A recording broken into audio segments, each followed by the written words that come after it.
Nang sumunod ngang araw ay pumunta uli kami dito. Doon na nga kami nag-setup sa ilalim ng puno ng mahogany. Na-realize kasi namin na mapresko talaga doon. Sa araw ngang ito ay hindi na kami nag-aksaya ng oras at sinimulan na agad namin ang aming paggawa. Hindi kagaya ng una naming pagpunta ay kaunti na lang ang damong aming puputulin. Iba nga talaga ang pakiramdam kapag nasa ganito kang lugar. Parang kinakausap ka talaga ng kalikasan. Medyo nakakaramdam nga ako ngayon ng antok. Mahalumigmig nga talaga ang hangin kapag naandito ka sa ilalim ng puno. Nawala nga biglang ang antok ko nang ipabida sa akin ni Kuya ang kanyang napakalit na laghari. Nabili nga raw niya yan sa Shopee. Sabi ko, sige nga, itry mo. Nakakatuwa kasi matalim naman talaga. After nga na medyo mahaba-habang oras ng paglilinis namin, review namin yung lugar. Medyo malawak na rin nga ang aming nalilinisan. Ang saya nga talagang tingnan ang aming accomplishment sa umagang ito. Isang masaya, memorable, at exciting experience na naman nga. Sa bawat gulay nga ang aming pinagsalusaluhan dyan. Si Nanay nga ang naghanda ng mga pagkain na yan. After nga nito ay Back to work.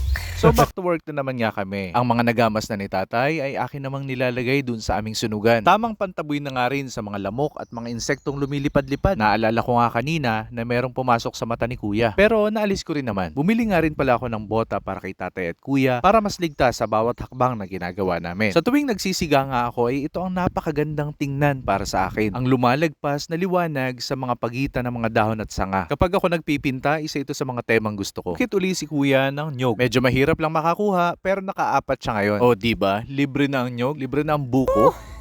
Mapako para ako. Sinunog ko rin pala yung mga pinamamahayan ng anay. Meron nga rin palang baon ng mani si tatay. Gustong gusto ko nga yung gawa niya. Pero kagaya ng karamihan, ang pinupuntirya ko ay ang bawang. Nagready nga rin ako ng accomplishment report para sa aming kapatid. Para sabihing malinis na naman ang kanyang lupain. Sana nga ay mabisita niya ito na maganda ang panahon para ma-enjoy din niya ang kanyang pinaghirapan. Are you happy with our adventure today? Very, very.